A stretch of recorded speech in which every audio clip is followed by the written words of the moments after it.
ሰላም ዩቲዩብ እንዴት ናችሁ? በሌላ ቪዲዮ ተገናኝተናል። አሁን ኢንተርናሽናል ብሬክ ነው። የሊግ ጨዋታዎችም የሉም። ትንሽ እረፍት ላይ ነው። ብዙ ሰውም የሚመለከት ይኖራል። ነገር ግን ያው የሊግ ጨዋታ ሲኖር እንደምንመለከተው ሁሉም ሰው ጊዜውን ሰጥቶ የሚመለከተው አይደለም እና ኢንተርናሽናል ብሬክ ሲመጣ ለብዙ ደጋፊዎች የሆነን ክለብ ለሚደግፉ ቡድናቸው ዋንጫ እንዲያነሳ ለሚፈልጉ ቡድኖች ስጋት ፈጥሮ የሚያልፍ ነገር ነው። ምክንያቱም ወሳኝ ሰዓት ላይ ነው ያለው። የሊግ ፌዙም የቻምፒየንስ ሊጉም ሁሉም በጥሩ ሁኔታ እየሄደ ያለበት ሰዓት ነው።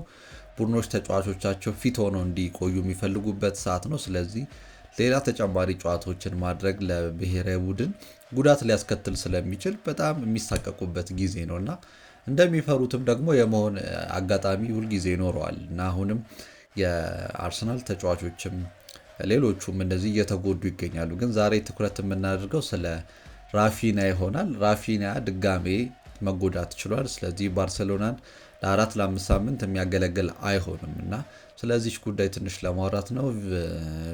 ቻናሉን ሰብስክራይብ አድርጉ፣ ላይክ፣ ሼር በማድረግ ብዙ ሰው ጋር እንዲደርስ እንድታደርጉ ጠይቃችኋለሁ። አመሰግናለሁ።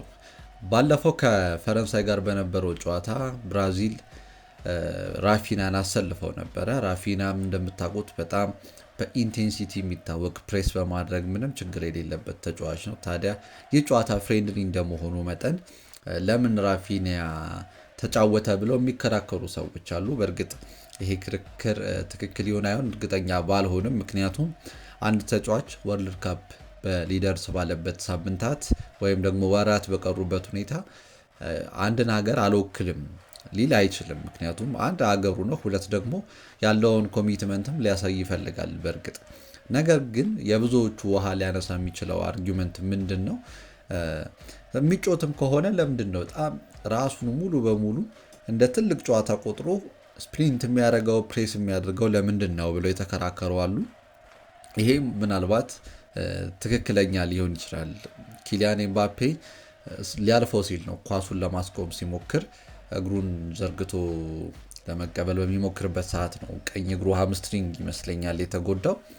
ስለዚህ ለምንድነው እሱ ዋይዝ የማይሆነው? ቀጣዮቹ ጨዋታዎች ቻምፒየንስ ሊግ አሉ። ባርሴሎና ደግሞ ወሳኝ ምዕራፍ ላይ ነው። ላሊጋውም ገና ያላለቀ፣ ሪያል ማድሪድ ከስራቸው በጣም እየተከተላቸው ያለበት ሁኔታ ነው ያለውና ለብሮ ማኔጅ ማድረግ የማይፈልገው ራሱን አንዳንድ ጨዋታዎች እንደዚህ መሰጠት የማይጠይቁ ናቸው። ጀስት ፍሬንድሊ ስለሆኑ ብቻ ተጫውታቸው የምታልፋቸው ናቸው ብለውም የሚጠይቁ አሉ። ሌሎቹ ደግሞ ከነጭራሱ ባይጮት ይሂድ መሄዱን፣ ነገር ግን ወይ 45 ደቂቃ ከተጫወተ በኋላ ደግሞ ትንሽ የሆነ ዲስኮንፈርትም ከተሰማችሁ ለምንድን ነው ለመውጣት የማያስበው መጫወት የለብኝም የማይለው የሚሉም አሉ። እዚህ ላይ ደግሞ ካውንተር አርጊመንትም የሚያነሱት ምንድን ነው እንደዚህ አይነት ነገሮች ይሄ በስሜት ብቻ የሚደረጉ አይደሉም። አሁን እግር ኳስ እንደምታውቁት ሄዶ ሄዶ ረቆ ብዙ መመዘኛዎች አሉት እና ፋቲግ ራሱ ሜትሪክስ ሆኖ የሚለካበት መንገድ አለው። ለምሳሌ ጂፒኤስ ትራከር ነው እንደዚህ የሚባል ነገር አለ እና የልጁን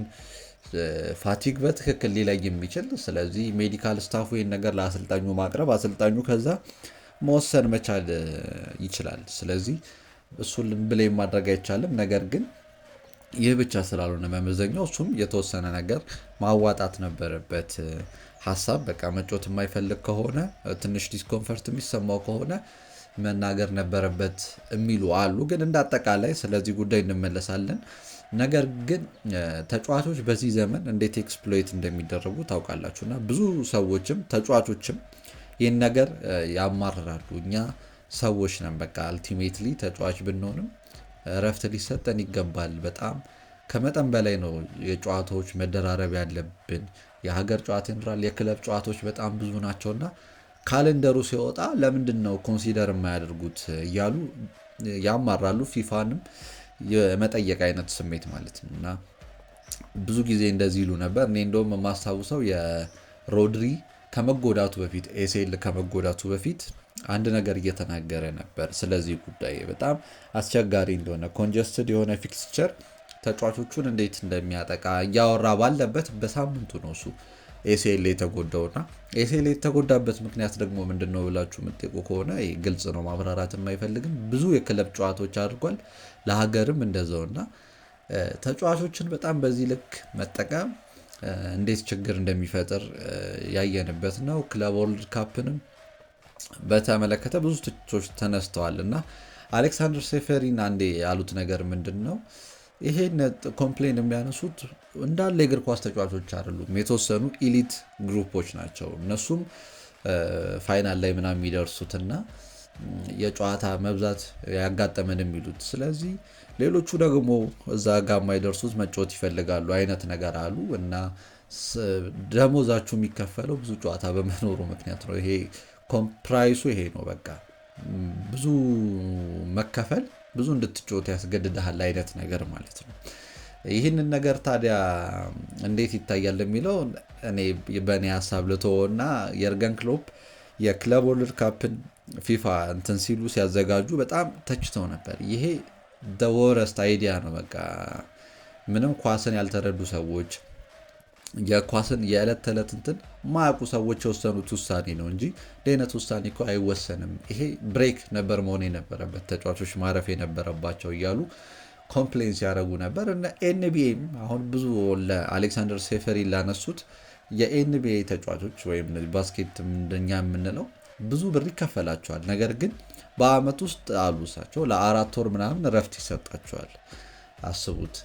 ግን የእኔ ተጫዋች የነበረውን ቫንዳይክን በመጥቀስ ማለት ነው፣ እሱ ግን አያገኝም እንደዚህ ያሉና ተጫዋቾቹ ምን ያክል ኮንሲደር እንደማይደረጉ በቃ ለራሳቸው ኮሜርሻል ረቨኑ ብቻ ሲሉ ብዙ ነገር እንደሚያደርጉ ነው የተናገሩት። እና እኔም በዚህ ሀሳብ እስማማለሁ። በጣም ኮንጀስትድ ነው። ተጫዋቾች ደግሞ እንደዚህ በጣም ተደጋጋሚ ፍሪኩዌንት የሆነ ጨዋታ የሚያደርጉ ከሆነ ለጉዳት መዳረጋቸው ግልጽ ነው። እነ ሮድሪም እንኳን ፕሮፌቲክ የሆነ ሀሳብ ነው። ምክንያቱም እሱ ከመጎዳቱ ከአንድ ሳምንት በፊት የተሰጠ ሀሳብ ነው እና ተጫዋቾችን ምን ያክል ሊጎዳ እንደሚችል ነገሩ የተፈጠረው ከፓርቴ ጋር በነበረ እንትን ነው። ነገር ግን እዚህ ነገር ላይ ኤክስፐርት የሆኑ ሰዎች የሚሉት ኩሙሌቲቭ የሆነ ፋቲግ በራሱ እንደዚህ አይነት ችግሮችን ሊፈጥር እንደሚችል፣ ያኛው ዝም ብሎ የመጨረሻው ፖይንት ስለሆነ ያንን እንመለከታለን እንጂ ከዛም በላይ እስከዛ ድረስ የመጣበት ስኬጁል ልጁን ለዚህ እንደዳረገው ነው የሚናገሩት። እና አሁን በተመሳሳይ ሁኔታ እንኳን ባይሆንም ግን ራፊኒያ ድጋሜ ተጎድቷል። ከዚህ ቀደምም ለ2 ወር እንደዚህ ተጎድቶ ነበር እና ባርሴሎና ምን ያክል ችግር ውስጥ እንደነበር ታስታውሳላችሁ። ራፊናን ማጣት አሁን አፎርድ የሚያደርጉት ነገር አይደለም። ምክንያቱም ከዚህ በኋላ ያለባቸውን ፊክስቸር ስትመለከቱ በጣም ከባባድ፣ ከአትሌቲኮ ማድሪድ ጋር 3 መጫወት እድል አላቸው። የላሊጋው ጨዋታ አለ፣ የቻምፒየንስ ሊግ ደግሞ የ4 ውስጥ ለመግባት የሚደረገው የ8 ውስጥ አሁን ያሉት የኳርተር ፋይናሉ ጨዋታ ይደረጋል እና እንዴት ባርሴሎና ያለሱ ሊጫወት ይችላል የሚሉ ጥያቄዎች ይነሳሉ። አሰልጣኙ የሆነ አጀስትመንት ሊያደርጉ ይችሉ ይሆናል። ነገር ግን እስካሁን በተመለከት ነው ስለሆነ የምንነጋገረው ራፊናን ማጣት ለባርሴሎና የማይታሰብ ነገር ነው። በተለይ 4 የገባባቸውን ጨዋታ ስትመለከቱ የነበረ አይመስለኝም እና እዛ ጨዋታ ላይ ብዙ በቃ ባርሴሎና ያለሱ ምን ይሆናል፣ ፕሬሲንጋቸው በጣም ትክክል አይደለም። ልጁ የሚሰጠው መነሳሳት አለ፣ ስፕሪንት ያደርጋል፣ ብዙ ነገር ነው የሚያደርገው እና ከቨርም ይሰጣል። የሚገርማችሁ ዲፌንሲቭሊ ያለው አውትፑት በጣም ጥሩ ነው። ስለዚህ እሱን ማጣት እንዴት ከባድ እንደሆነ ያውቃሉ እና ብዙ የባርሴሎና ደጋፊዎችን ፍራስትሬት ያደረገ ነገር ነው። ግን ራፊና ይህ ነገር የደረሰበት ከሃንስ ፍሊክ የጨዋታ ሞዴልም በመነሳት ሊሆን እንደሚችል ደግሞ መገመት ብዙ ከባድ አይመስለኝም። ምክንያቱም ባርሴሎና በሃይ ላይን፣ በሃይ ኢንቴንሲቲ፣ በሃይ ፕሬሲንግ ነው የሚጫወቱት። ስለዚህ እንዴት የአንድን ተጫዋች ጥረት እንደሚጠይቅ መረዳት ከባድ አይመስለኝም። ምክንያቱም ፕሬስ ማድረግ አለ፣ ወደኋላ እየተመለሱ ደግሞ ትራክ እያደረጉ ተጫዋችን ለማስጣል መሞከር አለ። ራፊና ደግሞ ይህንን ነገር ሁሌ ነው የሚያደርገው። የሚገርማችሁ ነገር ራፊናን የሚያስተቸው ሌላኛው ነገሩ ምንድን ነው? ፕሬስ ማድረጉ፣ በጣም ስፕሪንት ማድረጉን እንወደዋለን ግን ራፊና ደግሞ ስማርት መሆን አለበት። አንዳንዴ ጨዋታው ያለቀበት ሁኔታ ወይ ደግሞ አላስፈላጊ የሆነበት ሁኔታም ላይ ስፕሪንት ያደርጋልና ይህ ነገር ጥሩ አይደለም። ለምንድነው ዋይዝ የማይሆነው የሚሉ አሉ። ትክክል ነው። ለምሳሌ ሊዮኔል ሜሲ የሊዮኔል ሜሲ እንኳን ኤክሰፕሽናል ነው። ኳስ ሲይዝ ብቻ በቃ ራሱን እንዴት እየቆጠበ እንደሚጮት ታውቃላችሁ። በዛ ልክ ለባርሴሎና አሁን ራፊና መጮት አይችልም ሲጀመርም ቤንች ለመደረግ ካልፈለገ በስተቀር። ነገር ግን ያለቁ ጨዋታዎች 3-0 ኦር 2-0 የሆነ ጨዋታ ላይ ባርሴሎና ሪትሪት ማድረግ መልመድ ያለበት ሁኔታ አለ። ሁልጊዜ በሃይ ፕሬስ ብቻ እየተጫወተ ወይ ደግሞ እነ ላሚን ያማል እንደሚያደርጉት አሁን ላሚን ያማልም ፕሬሲንጉን ለማገዝ ይሞክራል። ነገር ግን ራፊና በሚያደርገው መንገድ አይደለም እና በጣም ዋይዝ የሆነ ዲሲሽን ነው የሚወስነው። ራፊና ይህንን ነገር አቶታል የሚሉ አሉ። እንግዲህ የፈረንሳይንም ጨዋታ አልተመለከትኩትም፣ ግን የፈረንሳይም ጨዋታ የፍሬንድሊ አይመስልም። ራፊና የሚያደርገውን ጥረት ስትመለከቱ አሉ በጣም ከአቅሙ በላይ ነው የሚጥረው እና ፍሬንድሊ መሆኑን ይረሳዋል። እንደውም ምንም አይነት ሀዘኔታም የለንም የሚሉም ሰዎች አሉ ይህንን አስመልክተው። ስለዚህ ዋይዝ መሆን ነበረበት የሚሉ አሉ። ባርሴሎና በቃ በጣም ሊቸገርበት የሚችልበት ጉዳት ነው። አንድ ፕሬሲንጉን አሁን ባልኳችሁ መንገድ እንዴት እንደሚያደርጉት ከባድ ነው። ሁለት ደግሞ ባርሴሎና ሃይላይኑ ከሚጠቃበት መንገድ መካከል የባርሴሎና ተጫዋቾች ሃየር አፕ በሚመጡበት ሰዓት የሚተውን ዲያጎናል ስፔስ እንዲያጠቁ ይደረጋል። የተቃራኒ ቡድን ተጫዋቾች ሴንተር ፎርዋርዱ ተነጥሎ ይቆማል ኳሱ ከመሰጠቱ በፊት ቴን እሱን ለመከተል ይሄ የክንፍ ተጫዋቹን ለመከተል ሲል ተጫዋቹ ይሄዳል። እነሱም ወደኋላ ተመልሰው ሪትሪት አድርገው ለኳሱን ለመቀበል በሚሞክሩበት ሰዓት ሴንተር ፎርዋርዱ ኦንሳይድ ይሆናል፣ ጎል ይቆጠራል። ይህ ባርሴሎና በዚህ ሲዝን የገባበት ፓተርን ነው። አንድ ጨዋታ ላይ ብቻ አይደለም፣ ብዙ ጨዋታዎች ላይ ባርሴሎናን ተመልክታችሁ ከሆነ በዚህ መንገድ ገብቶባቸዋል። እና አሁን ልል የፈለኩት ከራፊኒያ ጋር ምንድን ነው ይሄ ፉልባኩ ወይ ትቶት የሚሄደውን ቦታ ሪከቨርን በማድረግ በጣም ጥሩ ተጫዋች ነው። ዲፌንሲቭሊ ትራክ ባክ ማድረግ ላይ በጣም ጥሩ ተጫዋች ነው ራፊኒያ። ታዲያ ራፊኒያ ሲጎል ማን ነው ይህንን ቦታ የሚሸፍነው? ለባርሴሎና ትልቅ ራስ ምታት ነው። በእርግጥ አሁን ላይ ማርከስ ራሽፎርድ የእንግሊዝን ጨዋታ ላይ በጣም ጥሩ ሁኔታ አሳይቷል እያሉ ነው እና ለእሱ ይሄ እንደ ትልቅ እድልም ሊሆን ይችላል። እሱ መጎዳቱን ተከትሎ ከባርሳም ጋር ያላቸውን ነገር አጠንክሮ ለመቀጠልም ራሱንም ለማሳየት ይህ የመጨረሻና ትልቁ እድሉ ነው ብለው የሚያስቡም አሉ። ፐርፎርማንሱም ጥሩ ነበረ። የተሻሻለ ውሳኔ እንዲወስን ይጠበቃል። ራፊና ቻምፒየንስ ሊግ ላይ ባርሴሎናን ረድቷቸዋል። ነገር ግን አውት ኦፍ ፖሴሽን ያለውን ስራውን ልክ ራፊና እንደሚያደርገው በዛ ልክ መገኘት፣ አንዳንዴ ደግሞ አነሰሰሪ የሆኑ ድሪብሊንጎችን ትቶ በቃ ሻርፕ የሆኑ ውሳኔዎችን ማሳለፍ ላይ በጣም እንዲሰለጥንላቸውና ጥሩ ሆኖ እንዲመጣ የሚፈልጉበት ጊዜ ነው አሁን ባርሴሎና። ስለዚህ ለሱ ጥሩ አጋጣሚ ሊሆን ይችላል። ራፊና መተካት ከባድ ነው። ተጫዋቹ ደግሞ አሁን አብሮት የሚጫወተው ካንሴሎ ይመስለኛል እና ካንሴሎ ደግሞ ሞር አታኪንግ ነው። አፕግሬድ ነው፣ ለማጥቃቱ ትልቅ አፕግሬድ ነው። ግን በመከላከል በኩል እንዴት ሊያደርጉ እንደሚችሉ ባርሴሎና በጣም vulnerable ሊሆናል ተብሎ የሚታሰብበት አጋጣሚ ሊሆን ይችላል ከዚህ በኋላ ያሉትና እንዴት ማኔጅ ማድረግ እንዳለባቸው እንደዚህ አይነት አጫወት ሲስተሞች ልክ ሃንሲ ፍሊክ እንደሚያደርጉት በጣም ባክአፕ ይፈልጋሉ። በቃ አንድ ተጫዋች ላይ ብቻ ተማምናችሁ የምታደርጉት ነገር አይደለም። ሌሎችም አብረውት የሚጫወቱት ተጫዋቾች ቤንችም ላይ ያሉት እሱ ባይኖር እሱ ሊያደርግ የሚችለውን ነገር እሱ በሚሰጠው ልክ እንኳን ባይሆን በተወሰነ መልኩ ሊረዱ የሚገቡ መሆን አለባቸው ተብሎ ነው ክርክሩ አብዛኛውን ጊዜ የሚነሳውና ባርሴሎና ይህ ዴብዝ የለውም።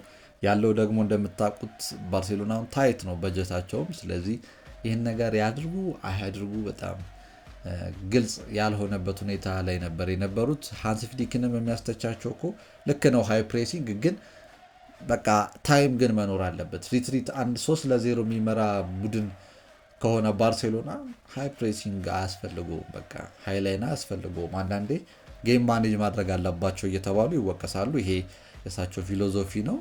ግን መጨረሻ ላይ እንደነ ራፊና አይነት ጉዳት ያስተናግደዋል ማለት ነው። እሱ ላይ ብቻ የሚቀር አይመስለኝም። ፔድሪም ከዚህ በፊት የተጎዳው ጉዳት ከፋቲግ የመጣ ነው፣ ምንም ምክንያት የለውም። ምክንያቱም ፔድሪ ቴክኒካል ፕሌየር ነው፣ ኳስ በጣም በጥራት የሚጫወት ነገር ግን ዲስታንስ ከቨር እንድታደርጉ ሪከቨር ማድረግ አለ። ስለዚህ ይህ ነገር ሲደጋገም ፋቲግ ኖርማል ነገር ነው ለተጫዋች። ይሄ ሚራክል ሳይሆን በቃ የሰው ባዮሎጂ እንደዚህ ነው። ብዙ ጫና በበዛበት ቁጥር ፋቲግ የማይቀር ነገር ስለሆነ ማለት ነው። እና ይህን ነገር ሃንድል ማድረግ እንዴት እንደሚችሉ አይታወቅም። አሁን ለእነ ራፊና አይነት ተጫዋቾች ምንድን ነው አሁን ተጎዳ ይሁን ግን እድሜ እየሄደ በሄደ ቁጥር በዚህ ደረጃ ከሆነ ፕሬስ የሚያደርገው ስፕሪንት የሚያደርገው ችግር ውስጥ ሊገባ እንደሚችል እና የወደፊት የካሪየሩንም ችግር ውስጥ ጥያቄ ውስጥ የሚከት ነገር ሊሆን እንደሚችል የሚያስገነዝብ ይመስለኛል። አንድ ስታት እየተመለከትኩኝ በእርግጥ ኦፊሻሊ ኬት እንደመጣ ባላውቅም የባርሴሎና ተንታኝ ነኝ የሚል አንድ ሰው 110 ምናምን 16 እንደዚህ ስፕሪንቶች አድርጓል ራፊና ይላል እና ይህ ከሁሉም የባርሴሎና ተጫዋቾች የበለጠ ነው ይላል። ደግሞ የሚገርመው ኖቲስ መደረግ ያለበት እዚህ ጋር ምንድነው ራፊና በጣም ብዙ ደቂቃ ከተጫዋቾቹ ያነሰ ነው። 9 ተጫዋቾች ምናምን በመጫወት ብዙ ደቂቃ ይበልጡታል ባርሴሎና ውስጥ፣ ግን እንደዛም ሆኖ ብዙ ስፕሪንት ያደርጋል ማለት ነው። ይህ የሚያሳየው ከማንም በላይ ፕሬስ እንደሚያደርግ ሪከቨር ሊያደርግ እንደሚሞክር፣ ነገር ግን አንዳንድ ደግሞ አላስፈላጊ እውነት ለመናገር ፕሬስ ማድረግ የማያስፈልግባቸው ሁኔታዎች ውስጥ ራሱን ሲያጨናንቅም ተመልክታችሁት ሊሆን ይችላል ብዬ አስባለሁ። እና ይህ ነገር ዝም ብሎ በአንዴ እንደው ይሄ ከየት የመጣ ድንገተኛ ነገር አይደለም። በቃ የተጫዋቾቹ የጨዋታ መብዛት፣ ኢንቴንሲቲው፣ ፕሬሲንጉ ከፍ ማለት ልጁ ላይ ያሳደረው ጫና ነው። ፍሬንድሊ ጨዋታ ላይ ይህ ነገር መከሰቱ ለባርሴሎና ደጋፊዎች አሳዛኝ ነው፣ ለልጁም አሳዛኝ ነው። ምክንያቱም ሰሚፋይናሉን ጭምር ሊያልፉ ይችላል የቻምፒየንስ ሊግ እና አስቡት፣ ለተጫዋቾች ደግሞ ሄደው መገኘት የሚፈልጉበት ስቴጅ ነው። ቻምፒየንስ ሊግን ማለፍ የሚችሉ ከሆነ ለምሳሌ አትሌቲኮ ማድሪድን ሰሚፋይናል ከአርሰናል ጋር ናቸው። ባርሴሎና የበለጠ የሚፈልገው ሰዓት ሰሚፋይናልን ባይደርሱ ደግሞ ኳርተር ፋይናልን መጮት ለአንድ የአውሮፓ ተጫዋች ህልም ነው። ምክንያቱም ትልልቅ ቡድኖች ውስጥ የሚጫወቱት ከገንዘቡ ቀጥሎ እንደዚህ አይነት ኮምፒቲሽን ላይ ራሳቸውንም ማግኘትና መሳተፍ ስለሚፈልጉም ጭምር ስለሆነ ማለት ነው። ባርሴሎና እንግዲህ ራሽፎርድን ይጠቀማል ብዬ ነው ማስበው። ሌላ አዲስ የሆነ ነገር ሪኢንቨንት ምናምን ለማድረግ ተጫዋቾቹን ያስባሉ ብዬ አላስብም። በቃ እሱ ከሌለ ትክክለኛ ዊንገር ራሽፎርድ ነው። ራሽፎርድ በውሳኔዎቹ ስል ሆኖ መገኘት ብቻ ይጠበቅበታል እንጂ ሌላ አዲስ ኤክስፐሪመንት ያደርጋሉ ብዬ አላስብም። ይሄ የኔ ግምት ነው፣ አላውቅም፣ ሊያደርጉም ይችላሉ። በምን አይነት መልኩ ግን ሃንድል እንደሚያደርጉት በተለይ ከኳስ ውጭ ያለውን ሁኔታ ለማየት የሚያጓጓ ሆኗል ማለት ነው። ጉዳት ግን ለተጫዋቾች በአጠቃላይ ዩሮፕ ላይ ላሉት ትልቅ አሳሳቢ ጉዳይ ሆኖ የሚቀጥል ይመስለኛል። ሰብስክራይብ ማድረግ አትርሱ። በሌላ ቪዲዮ እንገናኛለን። ቴንኪው